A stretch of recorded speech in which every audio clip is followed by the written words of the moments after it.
आई माझी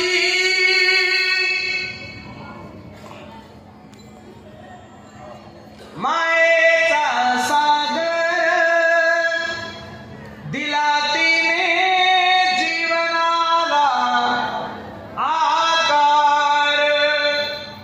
तळपत्या उन्हात आणि रखरखत्या रानात राहिली समाजासाठी तू ग कष्टाच्या घामात कधी मिळेल मुठभर घास कधी घडे तिला उपवास ओल्या मातीतून चालताना तुडविले काट्याचे फास